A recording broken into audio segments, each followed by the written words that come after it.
If you've clicked on this video, one thing is clear. You are not average. But the bitter truth is, your habits are completely average. Today, there's a pandemic spreading across the world. No, I'm not talking about a virus. I'm talking about a mental disease called mediocrity, the habit of staying average. Socrates once said that there is no greater shame for a human being than to grow old without ever realizing the physical and mental strength they were capable of. Think about it. Are you truly living your life or just passing time? Today, we're going to expose the lie you've been told. We'll dive into the worlds of David Goggins, Friedrich Nietzsche, and neuroscience. Hello, friends. Welcome to the YouTube channel, The Book Summary Corner. The story begins in David Goggins' office. A 25-year-old man comes to him seeking guidance. He says, "David, I've tried everything. I can't lose weight. I don't know what to do in the future. Sometimes I think about joining the army, sometimes opening a gym, sometimes starting a business." Goggins looked at him carefully. His eyes had that X-ray vision that could read a person's soul. He said, "I asked him a few personal questions, and within 5 minutes I understood everything." The problem wasn't his weight. The problem wasn't his career. The real problem was that he had given up on life. Whenever things got difficult, he changed paths. Whenever he felt pain, he stepped back. He had lost the confidence to face challenges. This is what mediocrity looks like, a mindset of just getting by. Does this story sound familiar? We all want to live in a world where no one challenges us. Students are often told, just study enough to pass the exam. Find a job where you're comfortable. We've comforted our God. But here's a psychological fact called the frog brain bias. Your brain, especially the older part, the limbic system, is not designed to make you great. It's designed to keep you safe and alive. When you take risks, your brain screams, "Stop! Danger!" When you try to wake up at 4 a.m., it whispers, "Go back to sleep. It's cold outside." You're not lazy. You're just a slave to your biology, and mediocrity is the name of that slavery. The truth is, you want to look the best among average people, so you surround yourself with weaker individuals to protect your ego. But Friedrich Nietzsche said, "Become who you are," and who you truly are is not found in comfort, but in the fire of struggle. This isn't just philosophy, it's science.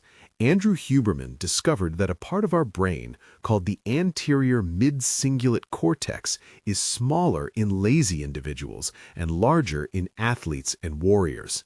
And here's the interesting part. It only grows when you do things you don't want to do. When you force yourself to go to the gym or take a cold shower, this part physically grows. It's your willpower muscle. So if you're not struggling, your brain is literally shrinking. Then who are the 1% of people who change the world? Do they have magical powers? No. The only difference is pain tolerance, the ability to endure discomfort. Very few people can look into the mirror and say, "I don't care if it's possible or not. What matters is, am I willing to give everything for it?" They don't fight for results, they fight for self-discovery. Goggins says if you had to live among the top 1%, people who constantly climb one mountain after another, you wouldn't be able to tolerate them. Why? Because in front of them, your fear, your excuses, and your emptiness would be exposed. Their fire would burn your ego. Ask yourself, why are you not happy? Because there's a huge gap between your current self and your potential self. You know you can do better, but you're not doing it. To fill this emptiness, what do? Scroll reels, eat junk food, indulge in addictions. These are all ways to numb the pain your own soul is giving you. Now let me take you to the world Goggins talks about, the world on the other side of fear. One night in San Diego, Goggins made a crazy decision. With no special training and no support crew, he entered a 100-mile or 160-kilometer race. His goal? Finish in 24 hours. He started strong. His Navy SEAL training helped. Within 12 hours, he somehow completed 112 kilometers. But after that, his body gave up. He sat on a chair. His white socks had turned red. Blood was oozing from blisters on his feet. When he went to the bathroom, he realized he wasn't urinating. He was bleeding. His kidneys were failing. His lungs were filling with blood. His bones were on the verge of breaking.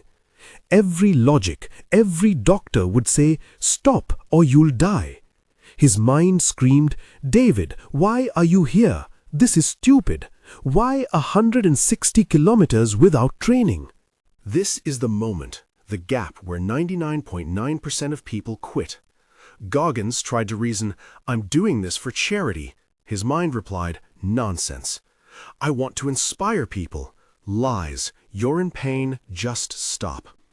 For 4 hours he sat there, shaking, crying. All motivational quotes had failed. Positive thinking was useless. When you're in hell, slogans don't work.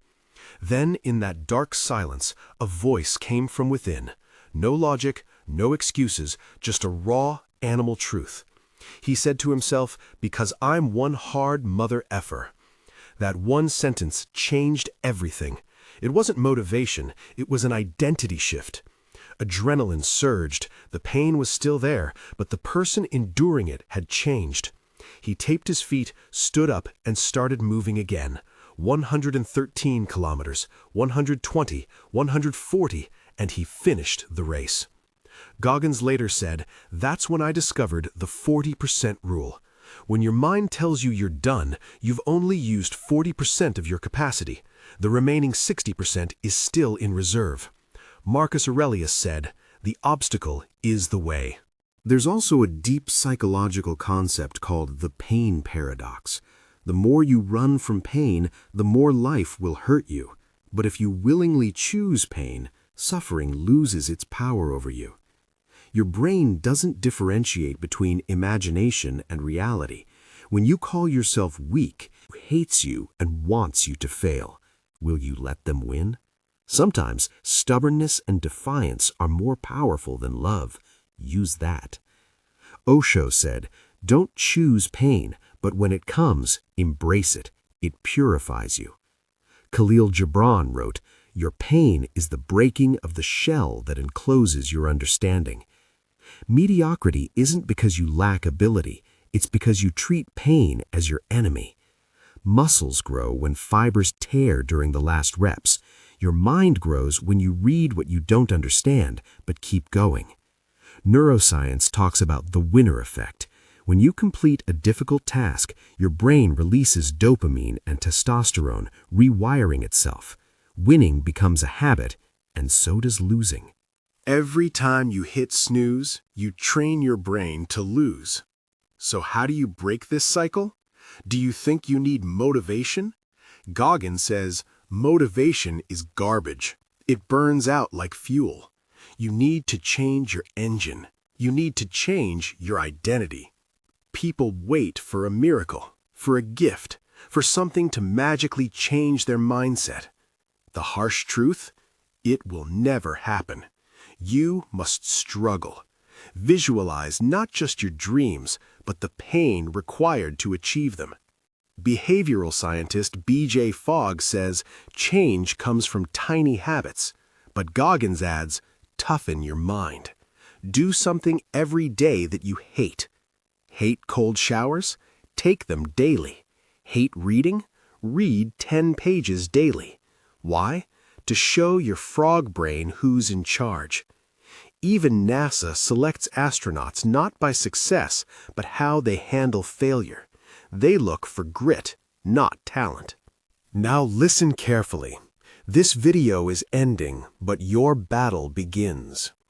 When Goggins weighed 300 pounds, he stood in front of a mirror every night and insulted himself. He called it the accountability mirror.